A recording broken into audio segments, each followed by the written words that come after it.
You are listening to the Way of the Shaman podcast with your host, Kerri Husman. The content shared in the Way of the Shaman podcast is for informational purposes only and does not constitute professional or therapeutic advice. The views expressed by the host and interviewees reflect their personal experiences and opinions. Please consult with an appropriate licensed professional if you have any medical, psychological, or legal concerns. Hello, and welcome to the Way of the Shaman podcast. I'm your host, Kerri Husman, and today, Mujiba Cabugos is joining us from the Central Coast of California, and we're talking today about an online workshop, The Shaman as Psychopomp. Welcome, Mujiba. Thank you so much, Kerri. It's such a delight to have this visit with you. Oh, I'm so glad you're here. And we're going to start this off as we do with many of the folks we interview. Tell us the story of how shamanism, and specifically Michael Harner's work, found you. It literally did. First, I'll start by backing up. I just been back in Santa Barbara from some crazy world travels. I had been hit by a drunk driver while I was riding my bicycle. And wow. I had an unusual experience with that. The car hit me. I was flying through the air, and then I had this view of my body flying through the air and my bicycle flying off the road a ways. And this awareness told my body to tuck my head. I had no helmet, nothing, just a backpack on. And when I tucked my head, by the time I hit the ground, I was somersaulting. And every time I rolled, I landed on my day pack. Mm-hmm. So I'm watching my body do this down the road. Along the way, I just like down the road. And then finally my body landed on its back, and I slid back in. No broken bones, not a scratch except for some road burns where my backpack wasn't and where my leg hit the bike. People saw me. The driver drove off, and I had such a feeling of exhilaration. I mean, it was adrenaline, sure, but also the exhilaration of having that experience and then sliding back into the body. And I was like, no broken bones, da, da, da, da. I was laughing. So, of course, people thought I was hysterical. They're saying, don't move. They called the ambulance. And I'm like, no, I'm fine. Really, I'm fine. I was like, whoa, from this experience. And then thereafter, I recalled another time when another drunk driver had hit me in the middle of the night. I was the only person besides him on the road. He hit me and drove off and got my car spinning. So I was spinning like Dorothy and the Wizard of Oz in the tornado until my car ended up with the back end of the fence in front of a department store. But while the car was spinning, I was sitting in the back seat looking at myself in the front seat, telling myself in the front seat to hold on, because of course I didn't have a seatbelt back then. This is back in the 70s or whatever. Mm-hmm. Once again, nothing. So I'm recalling these events. Very interesting to have this experience of my body's there and there's something here. Right. Watching all this and actually having some kind of interface with that event and what my body was going through. So those experiences got me kind of interested. And now I hadn't investigated any psychic, nothing, just grew up Catholic, as, most of us shamans do, grew up Catholic. And so there was a little ad in the newspaper, teeny weeny little ad, psychic development class. And I thought, oh, okay. So beautiful, very informative. I found, I do operate on intuition a lot, and that, that this is an actual thing. And at the end of the class, the last day, he said, "I have a little treat for you." And he brought out a little cassette tape, Way of the Shaman, drumming for the basic journey. So he taught us how to journey. He had Michael Harner's book, Way of the Shaman, described for us what we were going to do and how we were going to do this. And when the drumming tape went on, and da-da-da-da-da-da. And I took to this like a fish to water. I was so happy to have this introduction and to have this practice. So I continued, I got the cassette tape and I continued to practice journeying. Fast forward to about maybe 4 or 5 years later, Michael Harner was presenting Way of the Shaman at the Ojai Foundation. So of course, my life was vastly different by then, and also hugely informed by my shamanic journey practice. And so my shamanic practice became much more of an overt kind of thing at that particular point in time. So, wow. So you had some real life-changing experiences that could have turned out very different, right? You could have been seriously injured or even lost your life. And you took that as there is this possibility for the spirit to observe, and took that, and then having that opportunity to learn how to journey just really helped connect the dots. Wow. Because of those experiences, I was left with this question of, well, what was that? Yeah, absolutely.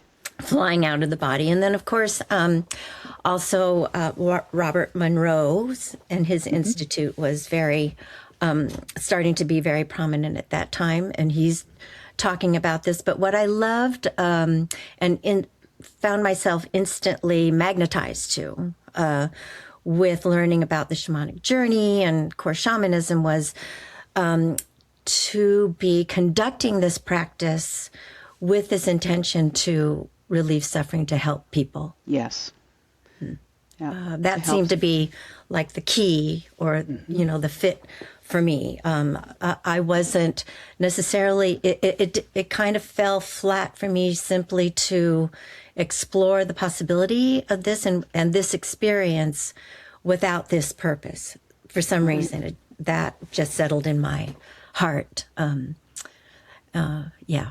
I was happy to investigate it more. Yes. Yeah. So could you tell us about a shamanic miracle or healing story that may have affected you directly, or you witnessed or were a part of, or even happened to you? So many experiences. I've been privileged to both receive and witness and experience through my life. But this one, for some reason, it just popped up as a story that I could tell, because I haven't really through my life and through practice made it a big habit to tell anything. Right. So my family and my partner and my daughter and I were traveling down under and had quite a number of experiences. I started that particular, it was a year-long journey, and I started that particular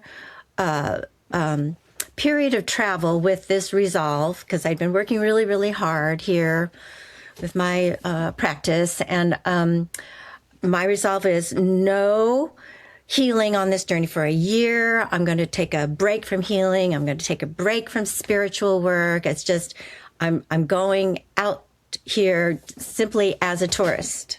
Wow. So I get on the plane. So our trips to Australia and New Zealand were, which was the brunt of the journey, were sandwiched by first 6 weeks in Fiji and then ending with 6 weeks in Bali on the way back after almost a year, New Zealand and Australia. So I get down on the plane to Fiji, and I'm sitting next to this young woman. Plane starts to take off. She looks at me. She goes, "Have you seen this book?" And it was Shirley MacLaine's Out on a Limb. And she goes, and do you know anything about crystals? And I'm like, oh my gosh, here we go. So much for my resolve. But anyway, on the way home, we were in Bali. My partner had this habit of coming to me when he happened to meet people that were sick or, having problem with something. And he would ask me to go and help them, especially if they were sick with something. And so this was in the middle of the night in this little Husman in Bali. Probably about midnight, I was fast asleep. Shakes me awake. This guy's really in trouble. You have to go.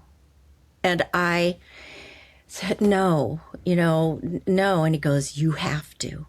So I went. So this guy was on his mat in his room, he had a fiance. They had just been earlier in the day to a regular medical doctor somewhere in another village. That was the closest Western doctor. The doctor gave him antibiotics and some Maalox and said gastroenteritis and sent him back. So he was burning and delirious with fever. He was so hot, it was radiating. And his urine, if I may, looked like Guinness beer. Wow. He was very, very, very, very sick. Yeah. Here I am. So, yes, I am a nurse. I did, and a homeopath. I brought my homeopathic remedies, but I'm looking at this going, I have no business dealing with this situation. But there were no other doctors around. So I did ask my helping spirits, you've got to do something about this because I do not know I don't even know how to approach this at all. Fiance was freaking out. Of course, she didn't know what to do. And so I went back in. I was aligned with my helping spirits in such a way. And they said, go to the kitchen, get ginger and garlic, hot towels, these homeopathic remedies, and instruct the fiance in such a way, so I'm like this. I go to the kitchen to ask for the ginger and garlic and hot towels, and they go, why? The village people are in there in the middle of the night. They're sitting around. And I said, because there's this guy that's very, very sick. And they said, oh, where has he been? And I said, well, his fiance said that they'd been to Lombok. And they looked at each other and they go, oh, Lombok. And I go, what's with Lombok? And they go, black magic. I go, oh, great. So I get the garlic and the ginger, and if you make the compresses, do all that thing, tons of water, instruct her how to hydrate him, made a, urine bottle, blah, blah, blah, blah, blah, gave homeopathic remedies, sent her out to get some more water, and then did the shamanic healing work. Okay. All kinds of stuff. Work is done. Told her, I've done all I can do, keeping my fingers crossed. You need to stay up all night, forcing fluids, blah, blah, blah, blah, blah. I'll be here as soon as I wake up in the morning. I go over. I'm really scared. Yeah, they're still there. They're still there. I'm like, oh, they're still here. And he's sitting up in a chair, bright-eyed, no fever. Thank you. I had some additional advice, dietary-wise, because it was a really bad liver inflammation. I said, no fats, no fats. He thought he'd test me on that. He had, some beef or something like that. Distress. Okay. He knew to mind my follow-up instructions after that. And oh my gosh, did I ever go back and thank my helping spirits for all of that, for the power that came in. Right. I just did it. So that was huge. In terms of, oh my gosh, I had no choice but to trust it in that moment. And oh my goodness. Yeah. Oh my goodness. Yeah. Thank you so much for sharing that story. I can only imagine that, and really, like the kitchen folks sharing with you what happened in that village or on that island. That you had. When they some said sense. that, when they said black magic, I go, I'm screwed. It's like, I don't know. It happens. It does. Yeah. People do engage spirit power for harm. For nefarious reasons, whatever. So I'm really glad that your helping spirits were able to give you and take advantage of the skill sets that you did have with your homeopathic remedies and other treatments and your nursing skills and background. So they were able to use all of what you had brought to the table. It literally felt like I was going like this. When power comes in, it's can be pretty wild sometimes. It can. So another question about your own personal heritage and traditions, and how do you see Core Shamanism helping to build your own personal heritage and traditions from your own ancestry and ethnicity? Or do you feel that Core Shamanism is something entirely separate? Do you feel like it's helped to bridge, or are these two separate silos for you? Well, on the surface, as far as family and friends, I wasn't that overt with my practice. They knew I was up to something, but they didn't really know. And way, way, way back in the day, we were Catholic. And there was a particular time when I, was stepping out and breaking away from my Catholic upbringing. And actually, it was various teachers and clergy in the Catholic Church that helped me to see another way. Wow, that's really interesting. It was interesting. It was an interesting time for the Catholic Church back in the, post-Vatican II or 23, or Pope John the 23rd with Vatican II. Yeah. A lot of liberation happened at that time. And I felt very fortunate to be kind of, at the tail end of that. But fundamentally, within our Catholic practice, and I think this might be the case for many people who are raised Catholic and find themselves having a bent for shamanism or more mystical types of practices, is because there's an inherent kind of, or was an inherent kind of mystical element to our Catholic practice. I loved all of our rituals. I found in grammar school, when I was troubled, bullied by people, or confused about something, I would go into the church. I would pray to certain statues. The statues would answer me back and give me advice about how to handle the situation. I mean, I derive tremendous comfort. So that's one way that I personally, through my Catholic upbringing, kind of was set up for this. My family was concerned about me at one particular point of time because I'd met some people who were in the Rajneesh community, Bhagwan Sri Rajneesh, way back when. And of course, there was the fear that I was being indoctrinated by a cult, so they called our pastor from the Catholic Church in to bring me back. And the value of the Rajneesh experience was that it opened the gateway for me to be able to be okay and just go full on out with the ecstatic experience, that I could actually just be with this. And so I'm just trying to describe the trajectory.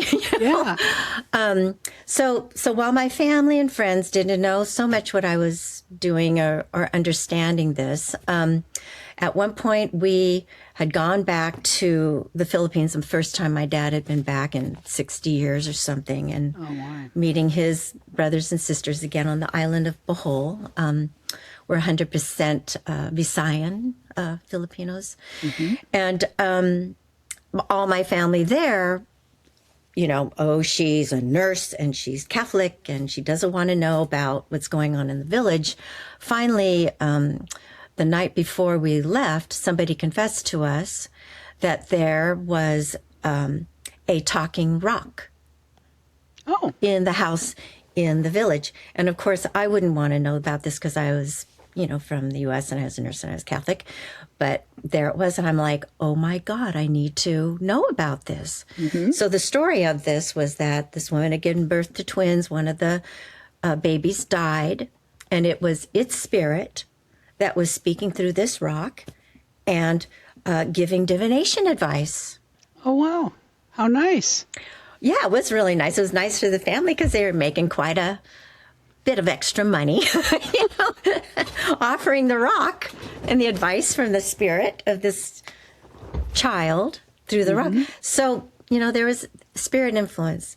My family's family members inherently believed in ghosts and spirits. This is very common, and there were quite a number of experiences, even here in Santa Barbara, that they were dialed into, quite vivid experiences. So there's just this, the Catholic background, and then also this familiarity with an interface with spirit world in these ways. So when I had this gift of connecting and learning about Core Shamanism, being able to then be able to understand and recognize the undercurrent and background of shamanic influence in basically all the world religions and all the world traditions.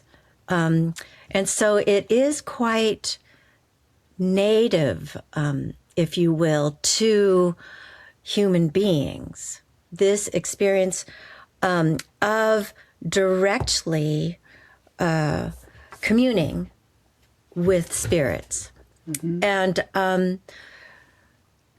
being able to cultivate a relationship with spirits for the purposes of your own, gathering your own knowledge, wasn't necessarily available just to everyone. Usually there was a pastor, person, a priest, or a rabbi, somebody. Or the shaman in a village. Even it was the purview of gifted individuals that did it for everyone else.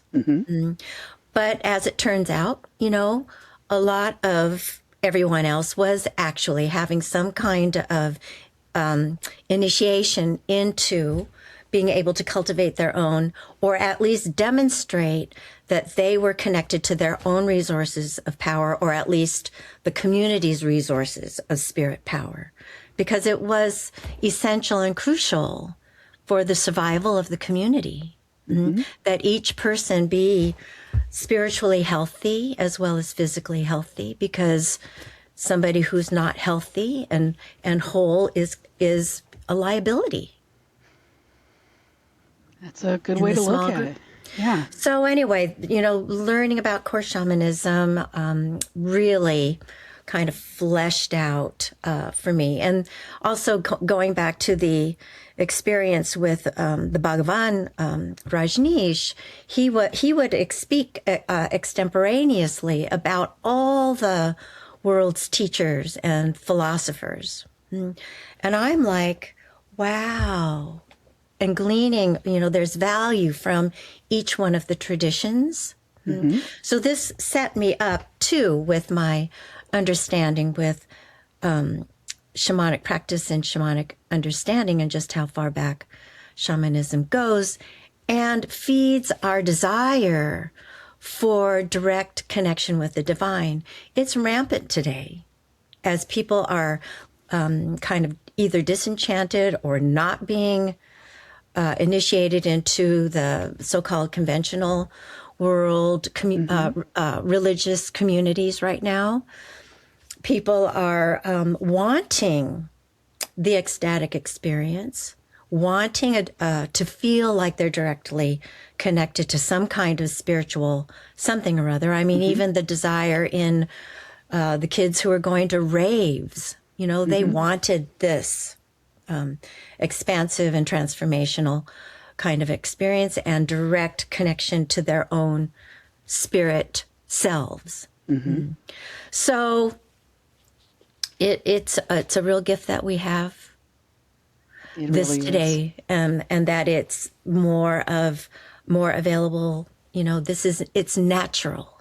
It's natural that we have this desire to connect with the divine, and that people can find a way to take responsibility for their own spiritual development, and have a way to verify the experience and the way to mature spiritually and as a person for themselves. And mind you, it takes a lot more integrity and honesty, I think, to be able to investigate this way, as opposed to, just taking on dogma and believing what somebody tells you to believe. Well stated, Mujiba. So with that said, tell us a little bit about your visit in the 1990s with Larry Peters when you went to Nepal to study with Tibetan shaman. What was that like? And tell us more about that transformative experience.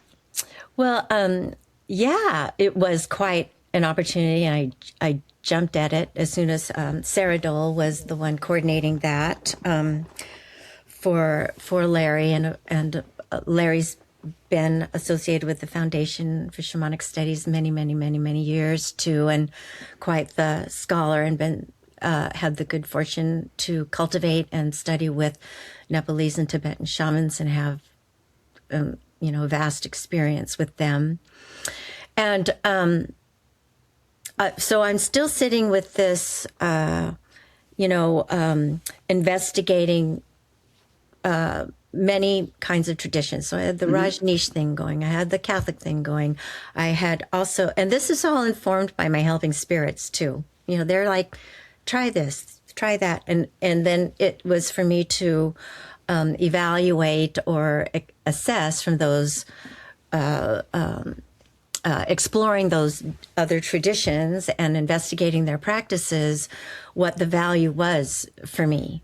But Beautiful. It was beautiful. And I did, start to, kind of be able to understand a little bit what the value of each one of these things was. So I had the Tibetan Buddhism, and I had teachers from various indigenous communities too. And while I was gleaning the value from all of these, and forming my own kind of bed, if you will, of wisdom and knowledge from the privilege of practicing this way and having so many teachers available, that there was a little nick or a pinch in each one of them that was saying, you shouldn't be, you're exploring this, you shouldn't be exploring that too. So I see. Some of the teachers had a problem with me exploring the shamanism. And then, of course, there was, anyway. So it wasn't, on the outside world, it wasn't meshing. Inside of me, it was meshing. So anyway, so I go to Nepal with Larry, and he had us set up to learn from largely the Nepalese shamans. We were there at a time of this Maoist coup, so there was a lot of disruption and political agitation at that time. So there were curfews, and then also our time with the Tibetan shamans, we didn't get to have it because the access to them was cut off as a result of all this turmoil that was going on. But the time with the Nepalese shamans was hugely rich. In addition to that, our guide, if you will, or Larry's helper, would be guiding us around Kathmandu or wherever we were. And he was a teacher. He was a high school principal. And walking with him was like having this ongoing narration of Hindu teachings, all the Hindu deities, every single little shrine, the Hindu deities with their familiars and and what the ceremonies that were going on, lots of festivals and ceremonies. And so it was just like a walking, living through the Mahabharata type of thing. Going with him, it's just stories and so many dimensions and layers of experience, and combined with the shamanic experience. So for our final kind of part of our initiation with our main teacher, Ama Bombo, she's not with us any longer, but she initiated us into the Nepalese shamanism. We had our dress and we had our drums. We learned to journey and drum the way that they do. And then she took us out to do this in the streets of Kathmandu in the middle of this big, huge, I forget the name of the festival, but this enormous festival. The streets were lined with people, and here we are, this little group with our peacock feathers and our drums and our white, and and our malas, and going down the middle of the street to visit various temples to the Divine Mother. And in the middle of all of that was just this tremendous healing. All is good. All of these are good. All traditions are good. Don't worry about this. And then this huge presence came in, and it said, these, as we're drumming down the street, these are all my children. Oh. All my children that I hold with love. What an extraordinary Look upon my children with love. Yeah. Send them my love. Send them my love. So this propelled me through, heat, and the humidity. We were just dripping with sweat. We're dancing down the street, drumming. I don't know how many miles to the final Mother Deva temple. It was just an astonishing communion with this Divine Mother Spirit. It was just astonishing, safe to say, quite transformative, especially the healing of all the disparate.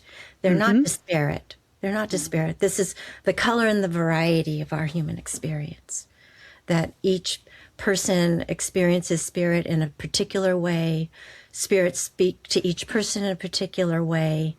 Might not be, the way they're speaking to you might not be for anybody else. And that's okay.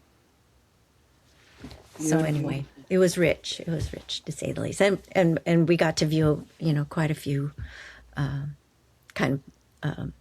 intriguing shamanic practices there. It was a rich time. I could only imagine. Thank you, Larry.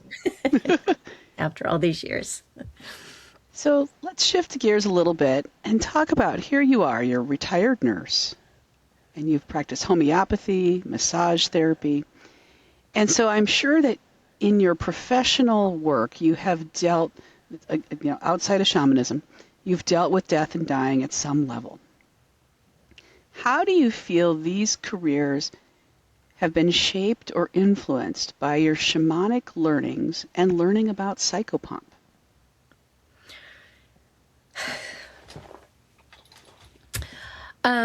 So I have been a renegade nurse. There are a few of us in this community that went to alternative modalities. Mm-hmm. So I think I would say in my immaturity, working in the hospitals, I had authority issues. So I didn't get along with institutional organization, whatever. So when I, found my way into the alternative modalities, it was kind of like going blind. I knew nothing about that, but here I was. I had an instant kind of therapeutic massage practice. Mm-hmm.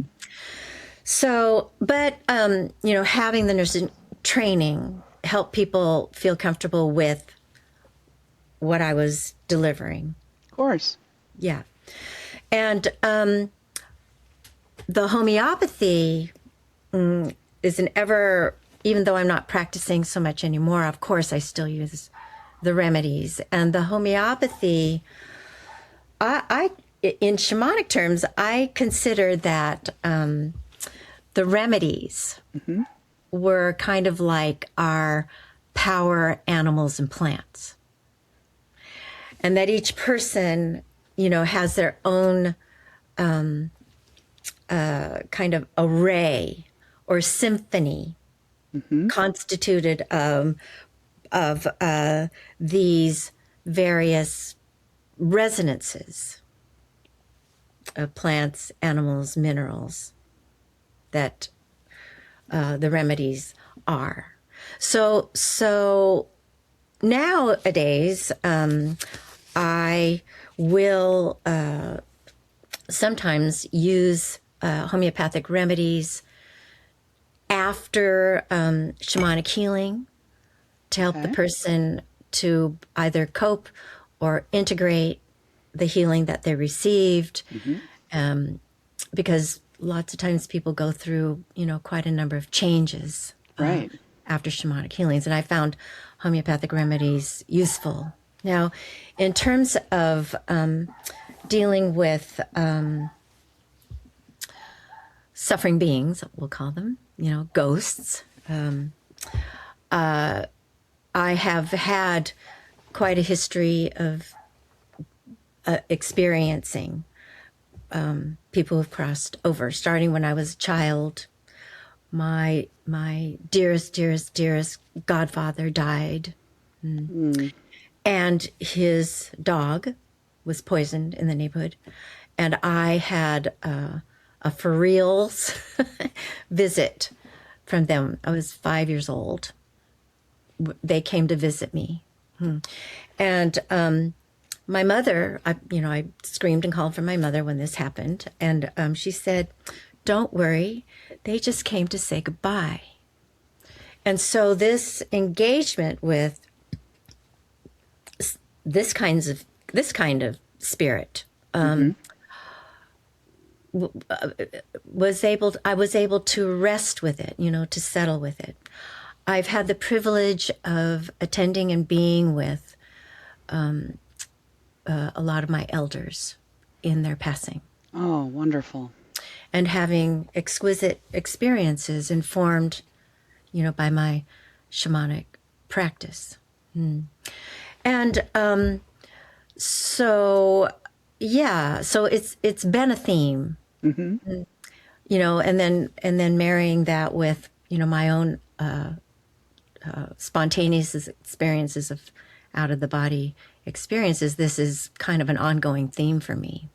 And so in learning about the Psychopomp work, it's like, there's something I can do with this. Exactly. And Psychopomp work, of course, is healing for the soul, healing for the spirits that are no longer in the body. And so you say, well, what good is that to be preoccupied with something like that? But people are sensitive and have reported being sensitive, and sometimes disturbed, feeling some kind of discomfort or having an awareness that something is not right in a particular environment, in a particular space. What can be done about that? And so when somebody comes asking me if there's some way to deal with that, go and investigate the space. And oftentimes there has been an unquiet or, disturbed or unsettled kind of soul lingering there.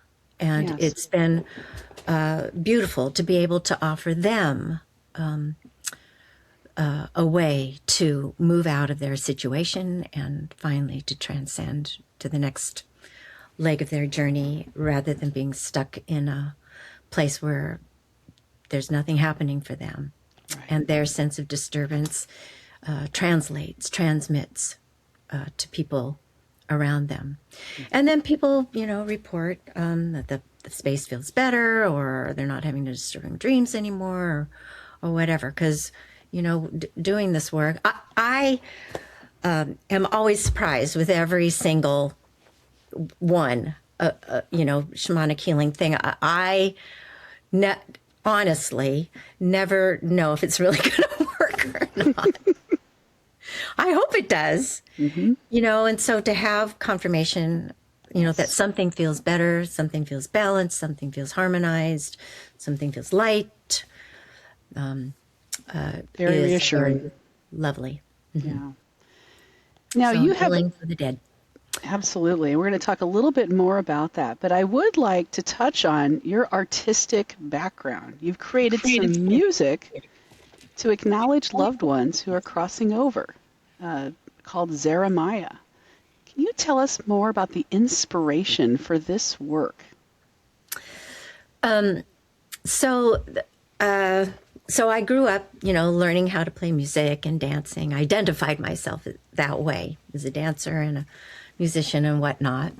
And it was when I started shamanic practice that there was this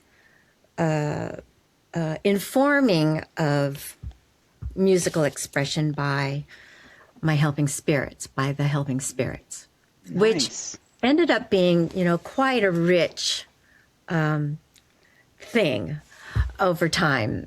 So it inspired a lot of quite a few musical productions. Forming, since a child, I'd always gathered girlfriends together to perform music together. A little group in grammar school, and I had a couple of groups in high school, and then more recent. Well, not recently because it's been a while now, but in my kind of shamanic years, having this inspiration to combine poetry and music in certain ways, putting it into a body of work, enlisting women to come and perform these things. So it's been wildly beautiful and rich. So the first kind of more overt one is I was inspired to create this retreat for women called Ecstatic Woman. And Nice. I was going to be introducing songs that I had learned from various healing circles. And I wanted to be able to provide a way for the women in the retreat to go home with a collection of these songs. So I gathered some friends together, and we, 5 women, we called ourselves Moving Breath. Oh, I love it. And a cappella, and we learned these healing chants, designed harmonies and everything, put this album together. So I had my little souvenir album to give to the women. And I'm still selling that album to this day. Not wildly, voluminous volumes of it, but, some people are still interested in that. Beautiful little thing. And then subsequently we made a second album so that one was called She Changes, in honor of Starhawk, who created a chant entitled that. And then the second one was called She Dreams. And that is contains all these original works from each one of us in that. So in that was my dear friend Lauren Grayon, who plays harp. And we continued to, after Moving Breath, kind of dissipated a bit, we continued to make music together. We have been part of this little group called Tingsha. We've been doing vibrational sound journeys for over 30 years now. We're all kind of getting too old to carry all of our gongs and bowls and whatnot. And be enticed to come out every so often. In fact, we're going to go to this beautiful estate called Lotus Land here in Santa Barbara and do a little mini retreat of a sound journey for their staff. So Lauren and I, we're the vocalists in this thing, and we had the experience of our best friend from Moving Breath, who had died of cancer. And not long after her, my mother left suddenly too. So both of us were, really ripe with our friends passing, and I was really, really ripe with my mother's passing, and having these spirit experiences. And the title of this album was informed by some experiences I was having in particular realms of this, now I know there's a word, this synesthesia kind of experience, of hearing sounds, feeling colors. Right. And hearing color. It was just all, the senses were all kind of interwoven together. I could tell, colors, sound, tactile emotions, were all not coming through the sensory channels that we're accustomed to. So the name of that. And we decided that it was going to be largely improvisational, that we wanted it to be informed by, the spirits of my mother and our friend. So we did form an outline, and we had a few musical phrases and, decided on instrumentation for that. Brought that into the studio up in Seattle with our dear friend Daniel, amazing acoustical sound engineer, and lived on the ranch where his studio was, so we could just be, with this experience of my mom and our friend, and let that inform the album. That was a huge experiment, but it was lovely. Thank you for asking about that. Yeah, thank you for sharing the journey. It's such an incredible way to honor, really. And so one of the important things about Psychopomp is that this work is giving back to the planet, it's assisting suffering beings, it's alleviating suffering. It's really a gift to the world. I mean, we aren't generally getting paid to do Psychopomp. Psychopomp is done as a public service. So how do you incorporate Psychopomp into your daily or weekly life? What does that look like? Well, aside from what I described about people coming to ask, could you check this out? Yes, absolutely. And then oftentimes when people come for shamanic healing, too, there might be the opportunity to engage with a spirit that's kind of hanging around, eating this. And then, of course, really what is the value? Are we really doing something? People who learn the practice are curious about being able to help out if there's a huge conflagration, if there's huge war, if there's a huge disaster. Can we go into that environment and see if we can help any souls that are stuck as a result of that trauma? And certainly we can. And we go, well, what difference does that make? I had this experience in New Zealand.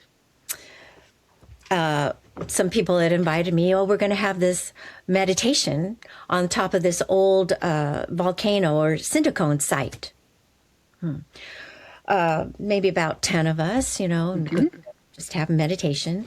And I wasn't being, shamanically inclined or anything at that moment. I was just going to go meditate. These new people I met. I'm sitting there. We're into it, and it's beautiful, beautiful views of the valley all around, valley surroundings, and very potent site energetically, even though it was a, long slumbering volcano, I guess. And in the middle of the meditation, I got this surge, and a voice from a spirit that I was not familiar with, and it simply said, "Hold still, open, and don't move. Don't move." Okay. Next thing I know, I'm feeling like the volcano's erupting through my spine. I was just going like this. It was so intense. I was shaking, but holding on, as it felt like whatever it was I was this conduit or this vent for this very fiery, very angry, immensely intense, very hot, whatever it was, experience. Finally, it dissipated. I was okay. I was very awake, very alert by then. The meditation experience was completed. Everybody else came out of it. The person facilitating this brought us out of that. I'm looking around. Nobody seemed to be aware that this was going on for me. For you. Yeah, at all. So I'm like, okay, did I make that up or whatever? And I said, so what went on here in this place? And they said it was the site way back when of a particular village with a particular chief. They had an advantage here because any attacking tribe had a difficult time reaching this place. And so, there were battles here, pretty violent ones. That's the history of the thing. I go, oh, thank you very much. Yeah. So the resonance of these, even if you're not going to attribute it to spirits, the resonance remains. And for people who dial into sites of war, that this healing can happen for souls who are stuck and traumatized, don't have the vitality to move on. Because we're engaging in non-ordinary reality, we're engaging with these souls. We can't help it. We encounter them, and it's a gift to have this practice, this ancient practice, actual and universal practice, actually.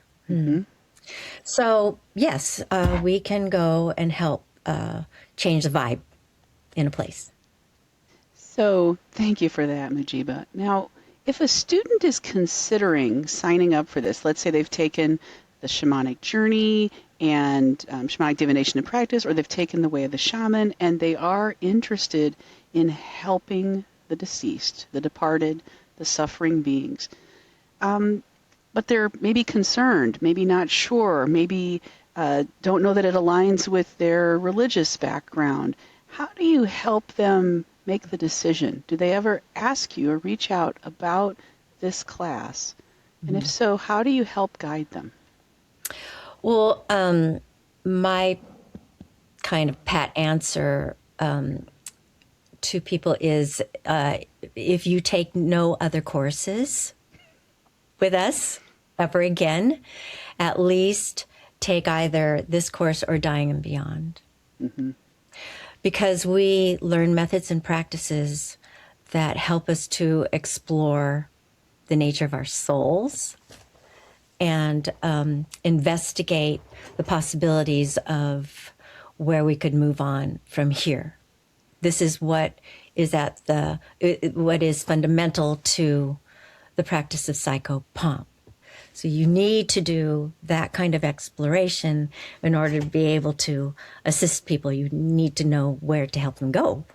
Exactly. And you need to explore this for yourself. So these practices are exquisite opportunities that we can give ourselves to explore just that. I mean, it's a huge preoccupation of humanity.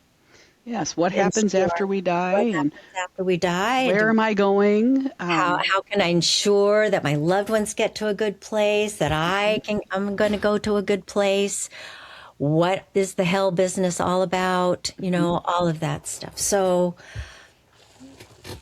I don't have answers for you, but, I have methods and practices for you to be able to investigate this and come to your own learning and conclusions about it from Absolutely. your Yes. spirits directly. So I take this course if that's what you want. thank you for that. And what do you think, a student should expect? They take this course. There are specific journeys that are real powerful and life-changing initiations. They help alleviate the fear of what's next and what's to come because you get to see it and experience it at a certain level. So do you think that most students, after they've taken Psychopomp training, most of them go on to assist and do Psychopomp work? I had this thing happen. I taught my family to journey many, many years ago. And so there was this blue moon happening one year at the time of New Year's Eve. So I said, let's have a journey circle. We're going to go upstairs and we're going to journey because it's the right time to go and have shamanic journeys. So my mother, my brothers, sisters-in-law, a dear friend, and we just assumed my dad wasn't going to want to because he was always saying I was doing all this voodoo stuff. So, and so we appointed Dad to stay down and watch the kids while we all went upstairs to do this. So we're going upstairs, and my brother goes, Dad's coming. I go, well, who's watching the kids? He got the kid from across the street to come and watch the kids, and Dad's coming. So we do this, we have the journeys and everything, and my dad had this experience. He went to the lower world. He said that he got to visit with all of his family that had died, including a young sister that died in infancy. Amazing. And his conclusion from that experience, my dad is crying, and he's saying, now I don't have to fear death anymore. Yeah. I know where I'm going. So that is the power of this for the person who's the student, learning in the class, but being able to bring that to others is a priceless gift. I thought I do nothing else for my dad. I have falling out with my dad. If, whatever, I've done this. Mm-hmm. What a service. It was precious. It was exquisite that he had that. Thank you for that. Mm-hmm. So that's for everyone. It really is. And so this is one of the courses that is 3 segments. Typically, if people teach it in a evening or morning segment, and each week as you learn through this class, you really build your confidence with journeying to these new places in the upper world and lower world, and learning where the suffering beings might be here in the middle world. So could you tell us more about how you think, and again, this is your experience, your independent experience, how you think the power that you bring to the suffering beings to assist them on in their spiritual progression, how do you think that works? How do you think that power assists them? The outline of the methods and practices is quite simple. If you read it in a book, you go, oh, this is what you do, and you go, and you go and do it. But the efficacy of your attempt is only from the power of your helping spirits, really, and being power-filled. Mm-hmm. And so I've really learned over time, that this is in fact true. Mm-hmm. And it is a great opportunity to be initiated into these methods and practices in a group where a ton of spirit power, quite frankly, has been called. Right. So that each one of the participants has, this extra boost for being able to investigate the practice for themselves in that time and in that moment. but it really is being filled and having the support of the power of the spirits around you that makes this effective. Yes. Truly. So the power of the helping spirits is an essential component to doing Psychopomp work. Utmost. Mm-hmm. Well, with that said, Mujiba, I want to thank you again for joining us and sharing about your journey with shamanism, as well as about this beautiful workshop, the Shamanist Psychopomp.